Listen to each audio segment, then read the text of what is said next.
Good afternoon बच्चों। कैसे हैं आप सब? उम्मीद करता हूं आप सब अच्छे होंगे। तो बच्चों, पार्ट वन वीडियो में हम सब ने इलेक्ट्रिसिटी जो शब्द है उसकी उत्पत्ति कैसे हुई थी, इसको हम सब ने देखा था बच्चों। इसके बाद में अगर हम बात करें तो आज हम लोग पार्ट टू में चर्चा करेंगे कि जो चार्जेस हैं उसके यूनिट क्या होते हैं और फिर उस यूनिट का सेंस क्या होता है, कॉन्सेप्ट क्या होता है, उस पर हम लोग बातें देखेंगे। तो पिछले क्लास में यानी पार्ट वन में हमने आवेश की अवधारणा को समझ लिया था बच्चों। आज हम लोग बात करेंगे हम आगे अगर चलें तो पार्ट टू में हम लोग देखेंगे कि जो चार्ज होता है उसके मात्रक की बात होती है तो उसका मात्रक कुलम्ब होता है, आप सब जानते हो। और कुलम्ब जो है एक साइंटिस्ट का नाम था, उसी के रेस्पेक्ट में हमने जो चार्ज है उसका मात्रक क्या रखा, कुलम्ब रखा बच्चों। अब एक बात यहां पर आप सबको समझनी है, कुछ छोटे मात्रक भी होते हैं चार्ज के, आवेश के, उसे आप लोगों को ध्यान में रखना है।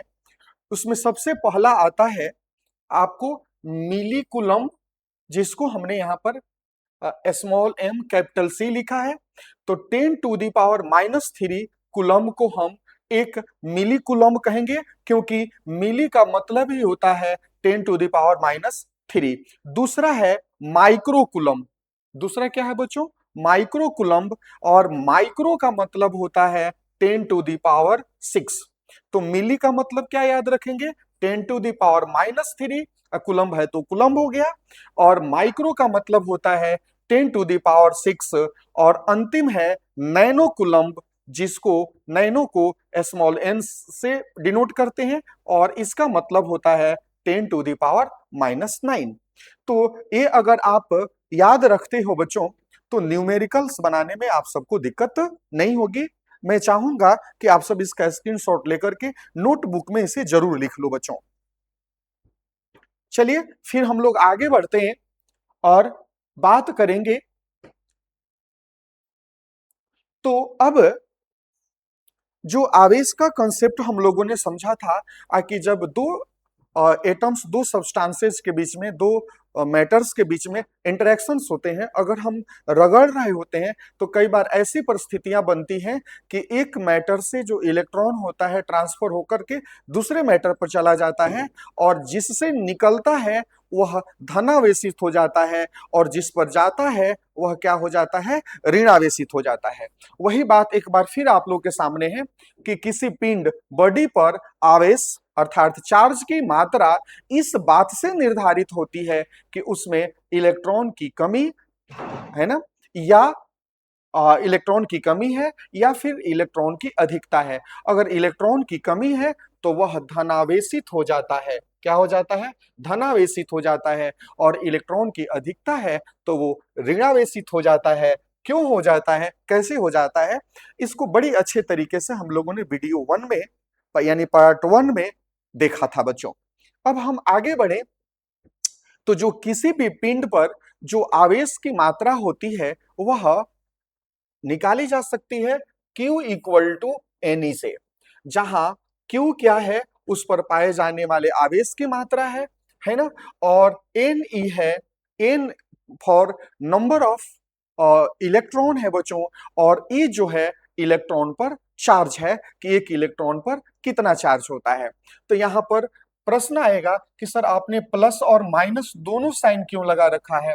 तो बच्चों, अगर जितना इलेक्ट्रॉन अधिक होगा उतना उस पर माइनस में नेगेटिव चार्ज होंगे और जितना इलेक्ट्रॉन की कमी होगी उतना प्लस में क्या होंगे? पॉजिटिव चार्ज होंगे। इसलिए प्लस माइनस एन लिखा हुआ है। नीचे आप लोग देख भी सकते हो कि एन जो है इलेक्ट्रॉनों की संख्या के लिए है और जो प्लस है वह कमी को दिखाएगा कि इतने इलेक्ट्रॉन की कमी है और जो माइनस है वह एक्सेसिवनेस को दिखाएगा, अधिकता को दिखाएगा। अब आपको एक इंफॉर्मेटरी बात है, एक इंफॉर्मेशन है, एक सूचना है जो आप सबको याद रखनी है। वह यह होता है कि एक इलेक्ट्रॉन पर जो चार्ज होता है बच्चों, वो कितना होता है, माइनस में होता है 1.6 इंटू 10⁻⁻19 कुलम्ब होता है एक इलेक्ट्रॉन पर जो चार्ज होता है। इसे आप सबको याद रखना होगा। ये तो आप जानते ही हैं कि इलेक्ट्रॉन जो होते हैं वो निगेटिवली चार्ज होते हैं, वहीं प्रोटॉन जो होते हैं वो पॉजिटिवली चार्ज होते हैं। और एक इलेक्ट्रॉन पर जो चार्ज होता है वह कितना होता है, माइनस में होता है। इलेक्ट्रॉन का चार्ज किस में होता है, माइनस में, आपको पता है। और वो होता है 1.6 इंटू 10⁻⁻19 कुलम्ब होती है। अब एक प्रश्न यहां पर और आएगा बच्चों, हम बात करेंगे, एक प्रश्न और आएगा यहां पर कि एक कुलम्ब, हम तो जान गए कि एक इलेक्ट्रॉन पर आपको जो आवेश होते हैं वो इतने होते हैं। अब हम एक कुलम्ब आवेश की बात करें तो मतलब कितना आवेश। जैसे सपोज कीजिए कि आप मार्केट जा रहे हो, सब्जी मार्केट जा रहे हो, तो आपको 1 केजी आलू लाना है। तो 1 केजी आलू लाना है तो उसके लिए दो बड़े बड़े बोरे तो नहीं ले लोगे लाने के लिए, क्योंकि आपको पता है कि 1 केजी आलू कितना होता है, एक छोटे से थैले में भी आ जाएगा। अब हम 50 किलो आलू की बात करें तो छोटा सा थैला लेकर के जाओगे, थोड़ा छोटा सा झोला लेकर जाओगे, तो क्या उसमें आप लेकर के आ पाओगे, नहीं आ पाओगे। तो उसके लिए आपको बोरा लेकर के जाना होगा। इट मीन्स एक अंदाजा होना चाहिए कि हम 1 केजी कह रहे हैं तो उसका मतलब कितना हुआ, 1 लीटर कह रहे हैं तो उसका मतलब कितना होगा। तो एक यहां भी कंसेप्ट आपके पास में होनी चाहिए कि 1 कुलम्ब चार्ज हम कह रहे हैं, मतलब कितना इलेक्ट्रॉन उस पर होता है। तो आप सभी बच्चे जानते हो, तो वही मैंने दिया है कि 1 कुलम्ब चार्ज का मतलब क्या होता है बच्चों। तो आप सभी बच्चे जानते हो कि एक इलेक्ट्रॉन पर कितना चार्ज होता है बच्चों, तो 1.6 इंटू 10⁻⁻19 कुलम्ब होता है। तो हम क्या लिख रहे हैं बच्चों कि चूंकि आप लोग को पता है, हमारे बच्चों को पता है कि 1.6 इंटू 10⁻⁻19 कुलम्ब चार्ज होता है किस पर, एक इलेक्ट्रॉन के ऊपर। मालूम है हमारे बच्चों को कि एक इलेक्ट्रॉन के ऊपर इतना कुलम्ब चार्ज होता है। इसलिए यूनिटरी मेथड सबको आता है, इसलिए हम इस वैल्यू को 1 कर रहे हैं। 1 कुलम्ब चार्ज होता है कितना पर, तो बच्चों ये हो जाएगा 1 बाई, ये वैल्यू आ जाएगा नीचे, बोलो, तो 1.6 इंटू 10⁻⁻19 इलेक्ट्रॉन पर हो जाएगा बच्चों। ठीक है, आपको पता है। अब इसको अगर हम सॉल्व करें तो क्या हमारे सामने वैल्यू आएगा, अगर हम इस पॉइंट को हटा देते हैं तो क्या हो जाएगा बच्चों, ऊपर हो जाएगा 10 हो जाएगा, और ये नीचे क्या हो गया, बाई 16 हो गया, पॉइंट हटा दिया तो। और ये 10⁻⁻9 ऊपर जाएगा तो ये क्या हो जाएगा, 10⁻19 हो जाएगा, और ये आपको इलेक्ट्रॉन है। अब आपको 10 से थोड़ी सी परेशानी ना हो, एक और हम आसान काम कर सकते हैं, कैलकुलेशन आसान हो जाएगा। एक इसमें से जीरो और ले लें तो ये आपको 100 हो जाएगा, ठीक है, और बाई क्या हो जाएगा, 16 हो जाएगा, और इनटू यहाँ 10 कितना हो गया, 18 इलेक्ट्रॉन हो जाएगा। अब चूंकि 100 को 100 से डिवाइड करना थोड़ा आसान था, इसलिए मैंने ऐसा कर लिया। आप जैसे भी बनाना चाहते हो आप अपने सुविधा के अनुसार बना सकते हो। तो यहां पर हमारे बच्चों ने क्या देखा कि अगर हम डिवाइड करें तो 16 छक कितना होता है, 16 छक आपको 96 होता है, कितना बच गया, 4, क्या बच गया, 4। तो 16 छक 96 हो गया, और फिर 4 बच गया। अगर हम पॉइंट देंगे तो क्या हो जाएगा, एक जीरो आ जाएगा, क्या आ जाएगा, जीरो। पॉइंट देंगे तो जीरो आ जाएगा, तो 40 हो जाएगा। तो 16 दूना क्या होता, 32 हो जाएगा बच्चों, 32।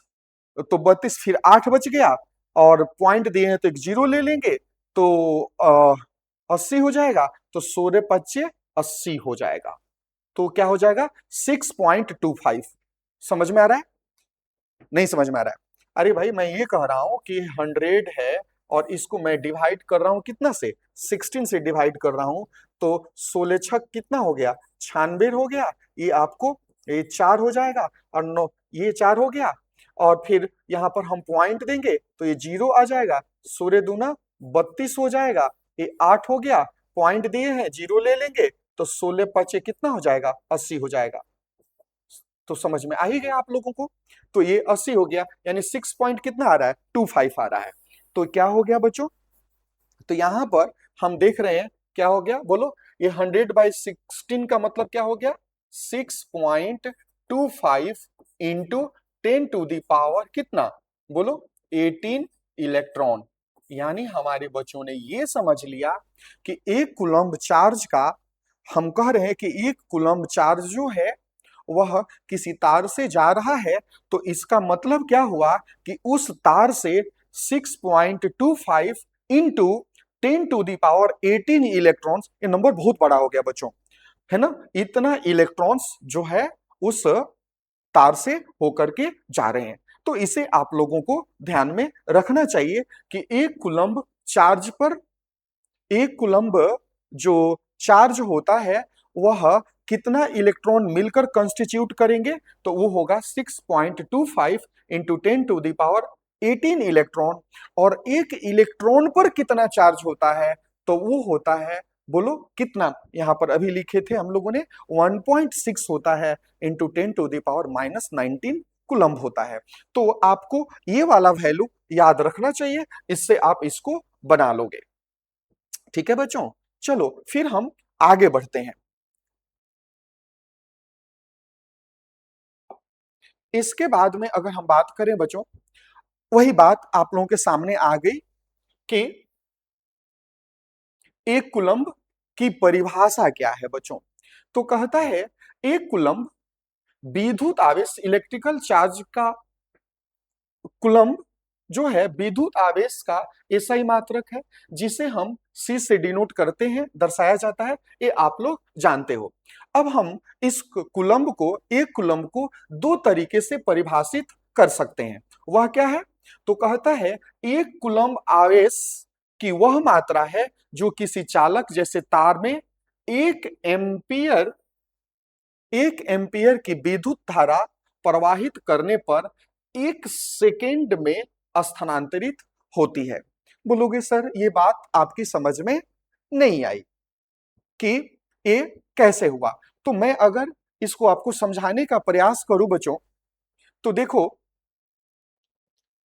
हम अभी आगे बढ़ेंगे तो बताएंगे कि जो इलेक्ट्रिक करंट को हम आई से डिनोट करते हैं, किससे डिनोट करते हैं, इलेक्ट्रिक करंट को आई से डिनोट करते हैं, और ये आई इक्वल टू होता है बच्चों क्यू बाई टी, जहां क्यू जो है वो चार्ज है ना, और टी जो है टाइम है। यानी पर यूनिट टाइम में जो चार्ज का फ्लो होता है उसे ही हम क्या कहते हैं, इलेक्ट्रिक करंट कहते हैं। थोड़ी देर बाद में हम लोग इस चीज को जानेंगे बच्चों कि rate of flow of charge, per unit time में चार्ज का जो फ्लो होता है उसे इलेक्ट्रिक करंट कहते हैं। तो यहाँ करंट, ये क्यू क्या है, चार्ज है, आई क्या है, करंट है, और टी क्या है, टाइम है। तो यहाँ Q इक्वल टू क्या हो जाएगा बच्चों, Q इक्वल टू क्या हो जाएगा बोलो, तो ये आई टी हो जाएगा, क्या हो जाएगा, Q इक्वल टू क्या हो जाएगा, आई टी हो जाएगा, हो जाएगा। अब हम यहाँ पर इसका यूनिट क्या होता है, चार्ज का यूनिट क्या होता है, तो अभी हमारे बच्चों ने पढ़ा कि कूलम्ब होता है।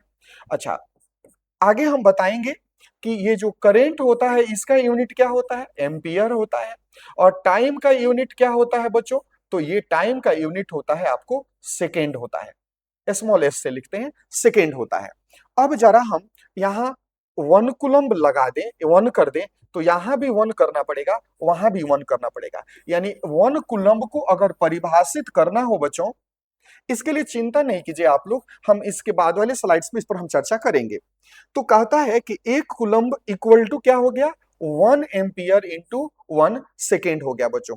अर्थात 1 कूलम्ब की बात मैं अगर करूं चार्ज की, तो अगर 1 एम्पियर का करेंट 1 सेकेंड में, एक तार है ना, और इस तार से अगर 1 एम्पियर की करेंट कितना देर में, 1 सेकेंड में किसी पॉइंट से पास कर गई, तो वह आवेश कितना था बच्चों?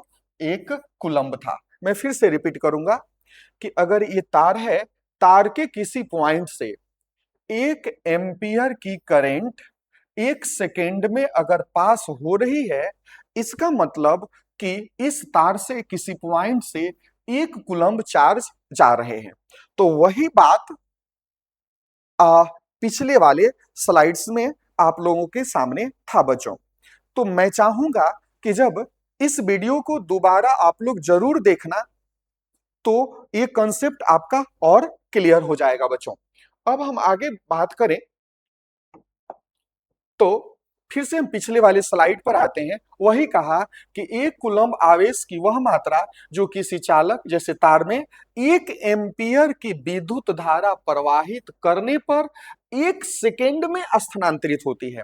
यानी 1 सेकेंड में अगर हम 1 कूलम्ब चार्ज जा रहा है, इसका मतलब हो गया कि 1 एम्पियर की करंट 1 सेकेंड में प्रवाहित हुई है। और दूसरा बात करूं, जो हमने अभी देखा था कि इलेक्ट्रॉन की संख्या के संदर्भ में देखें तो 1 कूलम्ब आवेश बहुत बड़ा होता है, और यह कितना होता है? तो 6.25 इंटू 10 टू दी पावर कितना है बच्चों? ये 10 टू दी पावर आपको 18 है। क्या है? 10 टू दी पावर 18 है। 6.25 इंटू 10 टू द पावर 18 है। इतने इलेक्ट्रॉनों के आवेश के बराबर होती है। वही बात फिर से एक बार आपके सामने है कि एक इलेक्ट्रॉन पर आवेश कितना होता है? हमारे सभी बच्चों को पता है कि माइनस में होता है 1.6 into 10 to the power -19 coulomb. और यह भी बात पता है, इसलिए 1 कूलम्ब आवेश का अर्थ होता है कितना? 6.25 into 10 to the power 18 electron. ठीक है बच्चों, तो यह बातें हमारे बच्चों ने अच्छे तरीके से समझ लिया। अब आगे बढ़े हम, तो इसके बाद आता है कि ये जो आवेश होते हैं बच्चों, इस आवेश के प्रॉपर्टी को हम लोग जानेंगे। किसकी प्रॉपर्टी को? आवेश की प्रॉपर्टी को। हालांकि इसके बारे में आप लोगों की कुछ जो नॉलेज है, कुछ जानकारियां जो है, आप लोगों ने क्लास 8th में भी पढ़ा था बच्चों। कहता है, आप लोग जानते हो कि जब दो आवेश हो, मान लीजिए एक बॉडी है यहां पर, यह पॉजिटिवली चार्ज्ड है, एज्यूम क्या है? यह पॉजिटिवली चार्ज्ड बॉडी है, और यहां पर एक बॉडी है जो निगेटिवली चार्ज्ड है बच्चों। क्या है? निगेटिवली चार्ज्ड बॉडी है। दो बॉडी ले लिया, एक पॉजिटिवली चार्ज्ड बॉडी और दूसरा निगेटिवली चार्ज बॉडी। तो आप बताइए कि ये जो इन दोनों बॉडी के बीच में आकर्षण होगा कि विकर्षण होगा, अट्रैक्शन होगा कि रिपल्सन होगा? तो हमारे सभी बच्चे जानते हैं कि दो आवेशों के बीच में, मान लेते हैं इसका नाम हम Q1 ले लेते हैं और इसका नाम हम Q2 ले लेते हैं बच्चों। तो चूंकि यह अपोजिटिवली चार्ज्ड है, एक प्लस है एक माइनस है, तो इन दोनों में क्या होगा बोलो? अट्रैक्शन होगा या फिर रिपल्सन होगा? तो आप सभी जानते हो कि ऐसे केस में क्या होगा? अट्रैक्शन होता है। तो समान रूप से आवेशित दो वस्तुएं जो होती हैं, एक दूसरे को प्रतिकर्षित करती हैं, विकर्षित करती हैं, एक दूसरे को रिपेल करती हैं। जबकि डिसिमिलरली चार्ज्ड बॉडी है, असमान रूप से चार्ज्ड बॉडी है, जैसे प्लस हो गया और ये माइनस हो गया, तब उस कंडीशन में क्या होता है? वो दोनों एक दूसरे को, जब असमान होगा तो दोनों एक दूसरे को आकर्षित करेंगे, और दोनों जब समान होगा तो एक दूसरे को क्या करेंगे बच्चों? विकर्षित करेंगे, एक दूसरे को रिपेल करेंगे। तो दो समान आवेशों में विकर्षण और असमान आवेशों में आकर्षण होता है बच्चों। तो ये होता है आपको पहला कैरेक्टरिस्टिक्स। ठीक है, अब मैं बात करूं, दूसरी की बात करूं, तो कहता है कि दो आवेशों के बीच में जो लगने वाला यह फोर्स है, यह अट्रैक्टिव भी हो सकता है, यह रिपल्सिव भी हो सकता है, आकर्षण का भी हो सकता है और विकर्षण का भी हो सकता है बच्चों। यहीं पर अगर हम बात करें कि आप लोगों ने क्लास 9th में गुरुत्वाकर्षण पढ़ा, ग्रेविटी चैप्टर पढ़ा, ग्रेविटेशन चैप्टर पढ़ा, नॉट ग्रेविटी, ग्रेविटेशन चैप्टर। तो उस ग्रेविटेशन चैप्टर में आप लोगों ने पढ़ा कि संसार की प्रत्येक वस्तु जो है, प्रत्येक दूसरे वस्तु को एक फोर्स से आकर्षित करती है, और वह भी एक नॉन कांटेक्ट फोर्स का उदाहरण होता है। यहां भी नॉन कांटेक्ट फोर्स का उदाहरण है, लेकिन इसमें डिसिमिलरिटी ये है कि जो ग्रेविटेशनल फोर्स होता है वो हमेशा अट्रैक्टिव नेचर का होता है, जबकि यह जो फोर्स है वह नॉन कांटेक्ट फोर्स तो है लेकिन अट्रैक्टिव भी हो सकता है और रिपल्सिव भी हो सकता है। कब अट्रैक्टिव? जब सिमिलरली चार्ज्ड बॉडी होंगे तो वह रिपल्सिव होगा, और अगर डिसिमिलर चार्ज्ड बॉडी होंगी तो वो अट्रैक्टिव होगा। तो दूसरा जो आता है कि बच्चों कि ये जो दो चार्जेज होती हैं, मान लो एक की चार्ज्ड बॉडी ये है, इसको हम मान लेते हैं Q1, और दूसरा चार्ज्ड बॉडी ये है, इसको मान लेते हैं Q2, और इनके बीच के डिस्टेंस को अगर हम R से डिनोट कर लें बच्चों, जनरली हम क्या करते हैं ना, ध्यान रखना कि सेंटर से डिस्टेंस को दिखाते हैं। किसे बच्चों? सेंटर से हम डिस्टेंस को दिखाते हैं, ठीक है। तो दोनों के बीच का डिस्टेंस क्या हो? R हो। तो कुलंब ने बताया कि बच्चों कि ये जो दोनों के बीच लगने वाला फोर्स ऑफ अट्रैक्शन या रिपल्सन, अट्रैक्शन और रिपल्सन क्यों कह रहे हैं? क्योंकि अगर ये दोनों सिमिलरली चार्ज्ड होंगे तो रिपल्सिव फोर्स लगेगा, और डिसिमिलरली चार्ज्ड होंगे तो क्या होगा? अट्रैक्शन का फोर्स होगा। तो दोनों के बीच में जो लगने वाला आकर्षण या विकर्षण का जो फोर्स है बच्चों, वह दोनों के प्रोडक्ट के समानुपाती होता है, डायरेक्टली प्रोपोर्शनल होता है।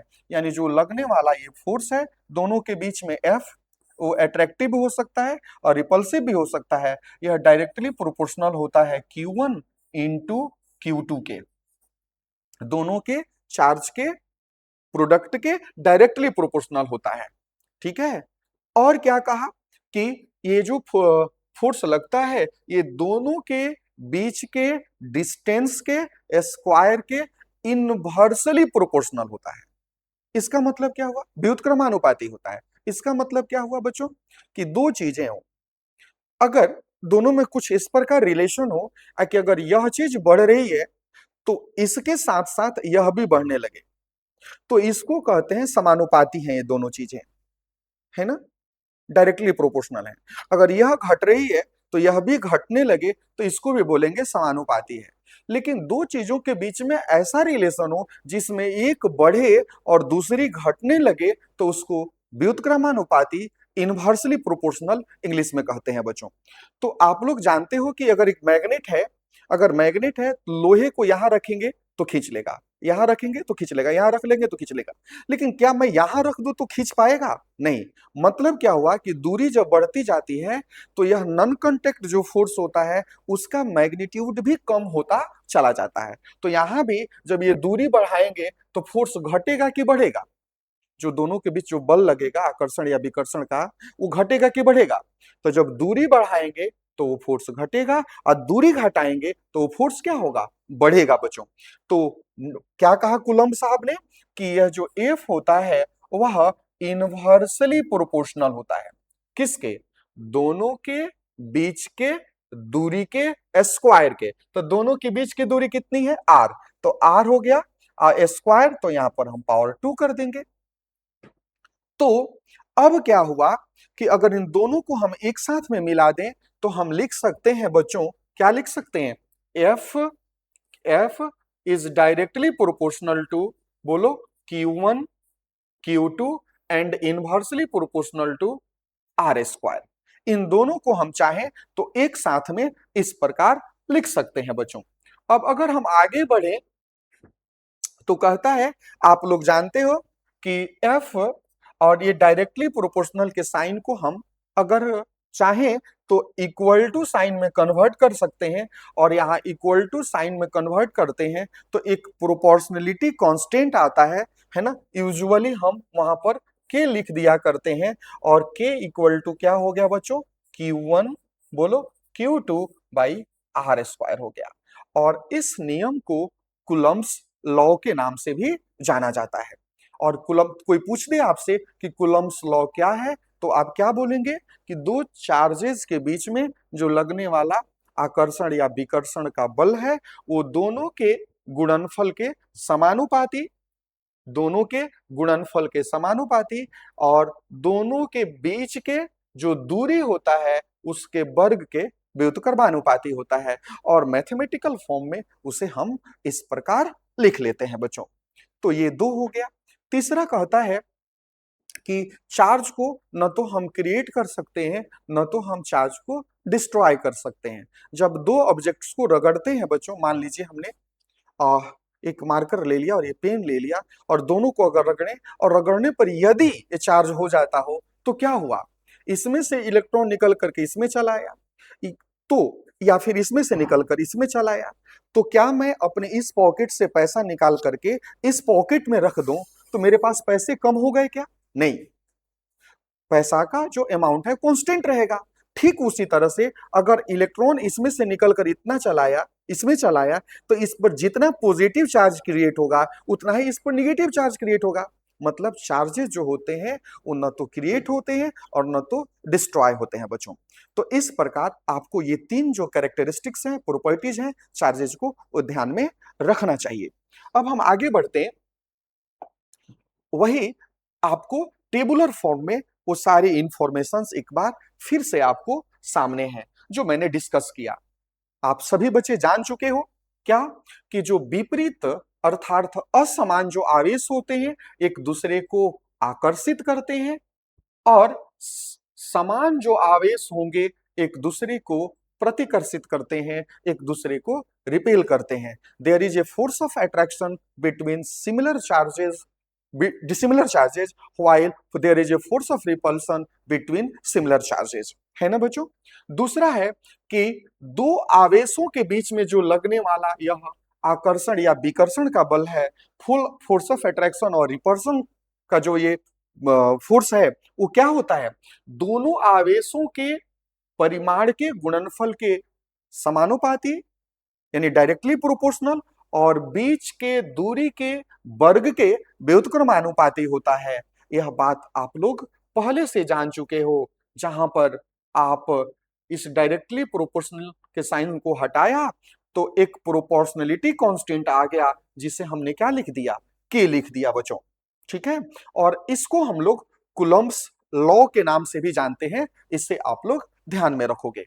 तीसरी बात जो होती है, वो जो विद्युत आवेश होते हैं, जो इलेक्ट्रिकल चार्जेस होते हैं, वो कंजर्व रहते हैं, संरक्षित रहते हैं, अर्थात इसे न तो उत्पन्न किया जा सकता है और न ही नष्ट किया जा सकता है। ये बात भी आप लोग समझ चुके हो। और अगला कहता है कि जो विद्युत आवेश होते हैं वो एडिटिव होते हैं, योगात्मक होते हैं, अर्थात कुल आवेश अलग अलग आवेशों के बीजगणितीय योग अलजेब्रिक सम के बराबर होता है। ठीक है, अब हम एक पर 2 कूलम्ब पॉजिटिव चार्ज था, उस पर और 2 कूलम्ब पॉजिटिव चार्ज लाके जोड़ दिए। ठीक है, तो 2 कूलम्ब प्लस 2 कूलम्ब कितना हो गया, 4 कूलम्ब हो गया।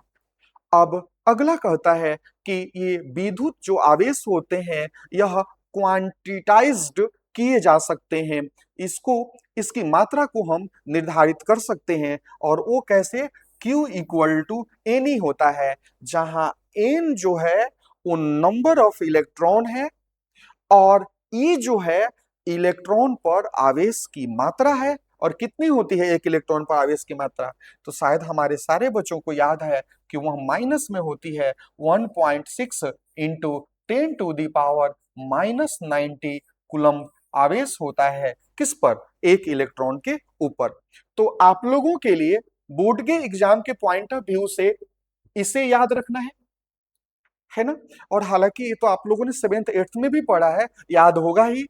दूसरा जो 7th 8th में नहीं पढ़ा था यहाँ है, वो ये है आपको कि जो दो आवेशों के बीच में लगने वाला अट्रैक्शन या रिपल्सन है वो दोनों के परिमाण के गुणनफल के समानुपाती और दोनों के बीच के दूरी के वर्ग के व्युत्क्रमानुपाती होता है। इसे कूलम्ब्स लॉ के नाम से भी जाना जाता है। ये दूसरा याद रखोगे, और ये तीसरा आप इसे जरूर याद रखोगे कि जो विद्युत आवेश होते हैं वो कंजर्व होते हैं, न तो उसे हम क्रिएट कर सकते हैं न तो उसे हम डिस्ट्रॉय कर सकते हैं, बल्कि वह एक जगह से दूसरे जगह क्या हो जाता है, ट्रांसफर हो जाता है बच्चों।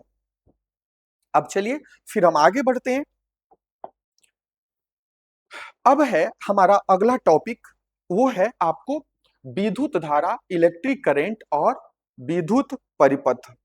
ठीक है बच्चों, विद्युत धारा और विद्युत परिपथ है। इस पर हम लोग चर्चा करेंगे बच्चों। और बच्चों, आप सब जानते हो कि जब पानी बह रहा हो ना, तो उसे इंग्लिश में हम एयर करंट या जल धारा बोल देते हैं। ठीक है। हवा बह रही हो ना, तो उसे अंग्रेजी में हम एयर करंट कह देते हैं।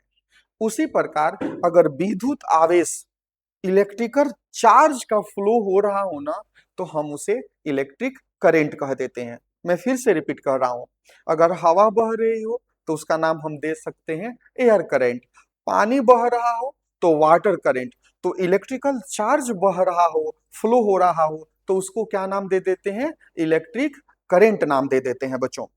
तो किसी चालक तार से होकर अगर आवेश प्रवाहित हो रहा हो, अगर चार्जेस का फ्लो हो रहा हो, तो हम कहते हैं कि यह बहता हुआ चार्ज बनाता है किसको? इलेक्ट्रिक करंट को, विद्युत धारा को।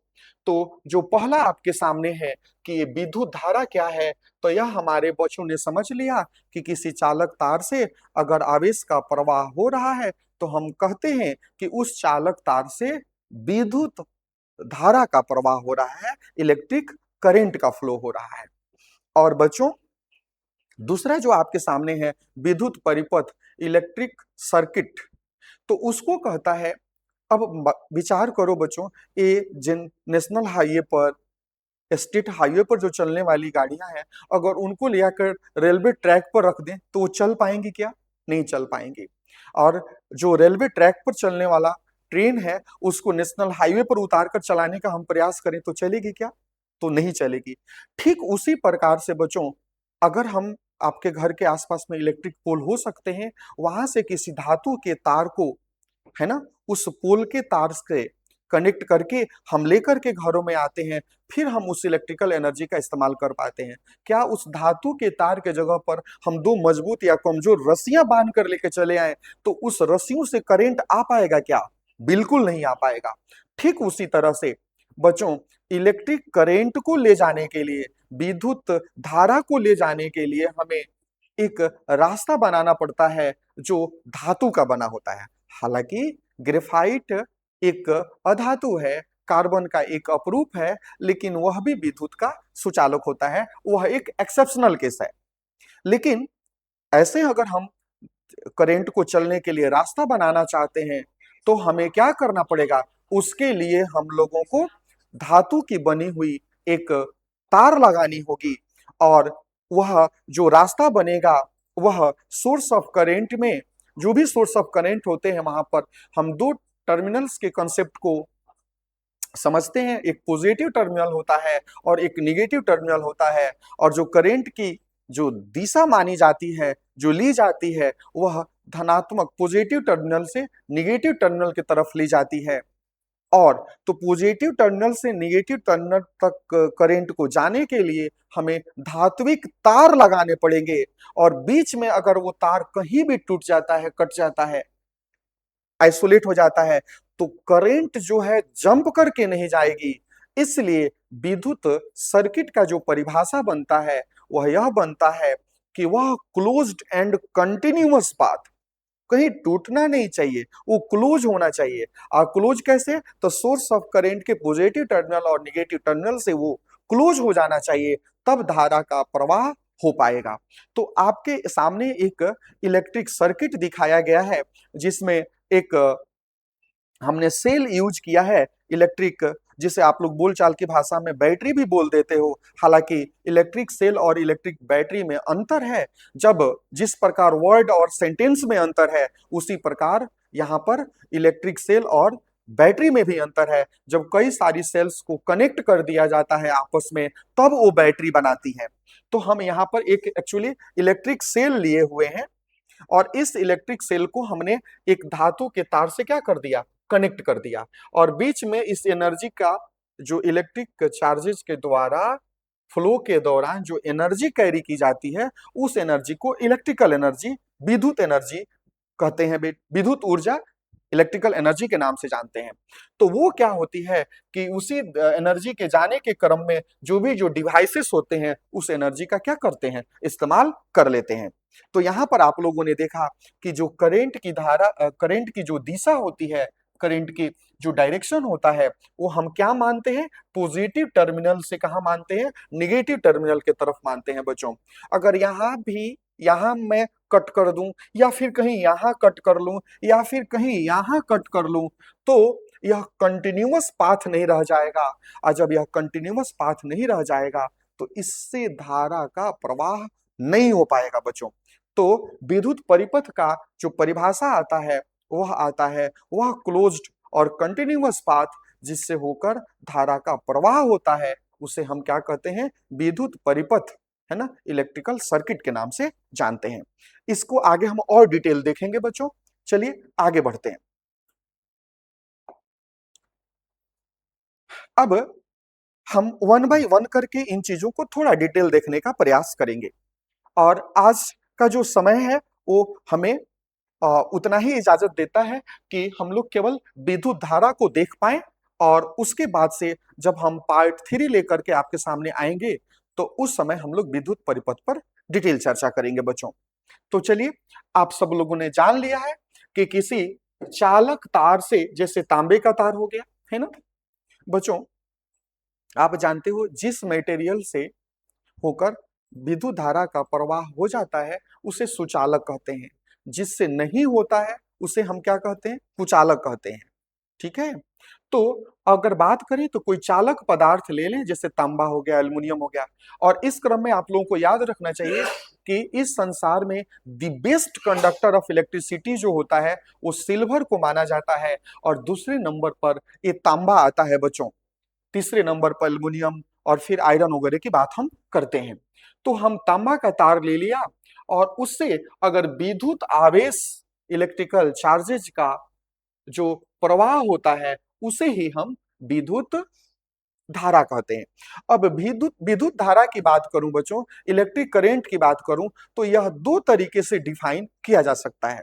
पहला होता है क्वालिटेटिव डेफिनेशन, और दूसरा होता है क्वांटिटेटिव डेफिनेशन। साइंस में दो तरह से चीजों को डिफाइन करने का कंसेप्ट है, एक क्वांटिटेटिवली और दूसरा क्वालिटेटिवली। क्वालिटी को ध्यान में रख करके, दूसरा क्वांटिटी को ध्यान में रख करके।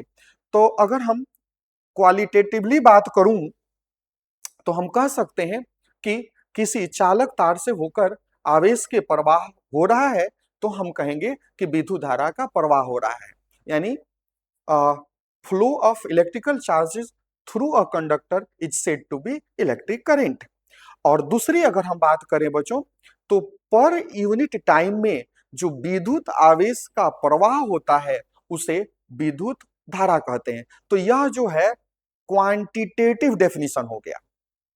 अगर हम कह रहे हैं कि पर यूनिट टाइम में, तो टाइम को बोलो कहा नीचे लिखेंगे कि ऊपर लिखेंगे, न्यूमरेटर के रूप में कि डिनोमिनेटर के रूप में। तो पर यूनिट कह रहे हैं तो नीचे लिखेंगे, हम बाई टी लिखेंगे। क्या भाई, तो फ्लो ऑफ चार्जेज को, यानी चार्ज हमारा कहाँ आ गया, क्यू आ गया, है ना। इसी को क्या कहते हैं, इलेक्ट्रिक करंट कहते हैं, और इसे हम आई से डिनोट करते हैं। तो अगर हम डेफिनेशन को मैथमेटिकल फॉर्म में लिख पा रहे हैं, उसे उसका वैल्यू मेजर कर पा रहे हैं, तो हमें समझ जाना चाहिए कि वह क्वांटिटेटिव डेफिनेशन है, वह क्वालिटेटिव डेफिनेशन नहीं है, क्वांटिटेटिव डेफिनेशन। तो यह डेफिनेशन जो यहां पर कहा कि प्रवाह की दर को, रेट को विद्युत धारा कहते हैं, तो यह कैसा डेफिनेशन हो जाएगा, यह क्वांटिटेटिव डेफिनेशन हो जाएगा, क्योंकि इसे मैथमेटिकल फॉर्म में हम लिख सकते हैं, इसे इसका मैग्नीट्यूड फाइंड कर सकते हैं। तो यह हो गया। अगर सरल शब्दों में कहें तो किसी बंद परिपथ से, अगर परिपथ बंद नहीं होगा तो करंट का फ्लो नहीं होगा, आप सब जान चुके हो। इलेक्ट्रॉन का एक दिशा में बहते हैं तो विद्युत धारा का निर्माण होता है। जब किसी बंद परिपथ में इलेक्ट्रॉन एक ही दिशा में बहते हैं तो विद्युत विद्युत धारा का निर्माण होता है। तो आप लोगों ने विद्युत धारा का परिभाषा भी समझ लिया कि अगर मैं इसे इंग्लिश में डिफाइन करने का प्रयास करूं तो सीधे सीधे बोलेंगे the rate of flow of charges through a conductor is said to be electric current and is denoted by किससे? इलेक्ट्रिक करंट विद्युत धारा को किससे डिनोट करते हैं? आई से। और आई इक्वल टू क्या हो जाता है बच्चों? क्यू बाई टी हो जाता है, जिसे और हम देखेंगे अगले स्लाइड में। तो यहां पर आपको बता ही दिया कि यदि किसी चालक की किसी कार्ड क्रॉस सेक्शन से टी समय में क्यू आवेश प्रवाहित हो रहा हो तो विद्युत धारा आई का सूत्र क्या होगा? I equal to Q by T हो जाएगा। क्यों बाई टी क्यों हो गया? क्योंकि दर को, आवेश की प्रवाह के दर को, तो दर है इसलिए बाई टी हो गया। किसका प्रवाह? चार्ज का प्रवाह है, इसलिए यहां पर क्यू हो गया। तो हमारे बच्चों ने समझ लिया कि आई क्या है? विद्युत धारा है। क्यू क्या है? विद्युत आवेश को हम रिप्रेजेंट करने के लिए इस्तेमाल करते हैं। और टी क्या है बच्चों? टाइम टेकन है। अब हम अंतिम अ, अंतिम बात करें आज के लिए बच्चों, तो आप लोग देखोगे कि जो धारा होती है इसका मात्रक की मैं अगर बात करूं तो इसको हम जिस मशीन से नापते हैं उस मशीन को हम एमीटर कहते हैं। क्या कहते हैं? पूरा नाम उसका एम्पियर मीटर होता है, लेकिन हम उसे शॉर्ट में क्या बोलते हैं? एमीटर बोलते हैं। और जो उसका रीडिंग होता है वो एम्पियर में होता है। करंट 1 एम्पियर है, 2 एम्पियर है, 5 एम्पियर है, 10 एम्पियर है, ऐसा बोलते हैं। जैसे अगर मास को मेजर करना हो तो हम बोलते हैं ना 1 केजी, 2 केजी, 5 केजी। तो यहाँ केजी नहीं बोलते, यहाँ पर हम क्या बोलते हैं? 1 एम्पियर करंट है, 2 एम्पियर करंट है, 3 एम्पियर करंट है। तो एम्पियर हो गया। और जिस मशीन से नापा उसका नाम क्या हो गया? एमीटर हो गया। कैसे हुआ तो थोड़ा सा समझा दूं मैं बच्चों। तो अभी आप लोगों ने देखा है कि आई इजिकल टू क्या होता है? क्यू बाई टी होता है। अब हम आई का यूनिट जानना चाहते हैं कि किससे है। तो आई आखिर किससे बना है? इन दो चीजों से मिलकर बना है। तो चार्ज का यूनिट क्या होता है बोलो? आवेश का मात्रा क्या होता है? कुलम्ब। और टाइम का यूनिट क्या होता है? सेकेंड। तो कुलम्ब पर सेकेंड हो गया किसका यूनिट? करंट का यूनिट। इसी कुलम्ब पर सेकेंड को पॉपुलरली किस नाम से जानते हैं? एम्पियर के नाम से जानते हैं। किसके नाम से जानते हैं बच्चों? एम्पियर के नाम से जानते हैं। ठीक है। और इसे कैपिटल ए से डिनोट किया जाता है। तो याद रखेंगे, याद क्या रखेंगे हमारे बच्चे? कि कुलम्ब पर सेकेंड को हम पॉपुलरली एम्पियर के नाम से जानते हैं और उसे किससे डिनोट करते हैं? ए से। और लगे हाथों एक चीज और देख लेते हैं बच्चों। अगर तो यहां पर आई इक्वल टू क्या हो गया? फिर से एक बार देखो, क्यू बाई टी हो गया। अब बताओ आई का यूनिट क्या होता है? तो अभी आप लोगों ने देखा कि आई का यूनिट एम्पियर होता है, हमने एम्पियर लिख दिया। देखो आप लोग अगर इस पैटर्न को फॉलो करोगे ना बच्चों, तो बहुत कुछ रटना नहीं है, समझ करके एग्जाम में लिख पाओगे और उससे अच्छे मार्क्स आएंगे, इसकी गारंटी है बच्चों। तो ये आई इक्वल टू क्या हो गया? आई इलेक्ट्रिक करंट का मात्रा क्या होता है? एम्पियर। चार्ज का मात्रा क्या होता है? कुलम्ब। टाइम का यूनिट क्या होता है? सेकेंड। अब हम सबका यूनिट लिख दिए। अब चूंकि 1 एम्पियर हमसे प्रश्न बोर्ड के एग्जाम में अक्सर पूछा जाता है, तो यहां 1 लगा दिए तो बेईमानी हो जाएगी ना, इधर ना करें तो इधर भी 1 लगा देंगे, यहां भी 1 लगा देंगे। यानी हर यूनिट के साथ में हमने क्या किया? 1 लगा दिया। इसका मतलब क्या हुआ? कि 1 एम्पियर की करेंट वह करेंट है जो 1 कुलम्ब चार्ज को 1 सेकेंड में प्रवाहित होने से बनती है। यानी अगर किसी चालक तार से 1 सेकेंड में 1 कुलम्ब का आवेश प्रवाहित हो रहा हो तो विद्युत धारा की जो प्रबलता होगी वो कितनी होगी? 1 एम्पियर होगी।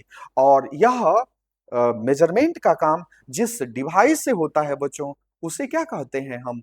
एमीटर बोलते हैं। पूरा नाम एम्पियर मीटर है। आई होप अगले स्लाइड में उसका डायग्राम भी है है बच्चों, आप लोगों के सामने डायग्राम भी है एमीटर का। इसमें 2 टर्मिनल्स होते हैं, पॉजिटिव और नेगेटिव टर्मिनल्स, है ना। और फिर यह डिवाइस बताता है कि कितना करंट की कितना एम्पियर की करंट जो है वो फ्लो हो रही है बच्चों।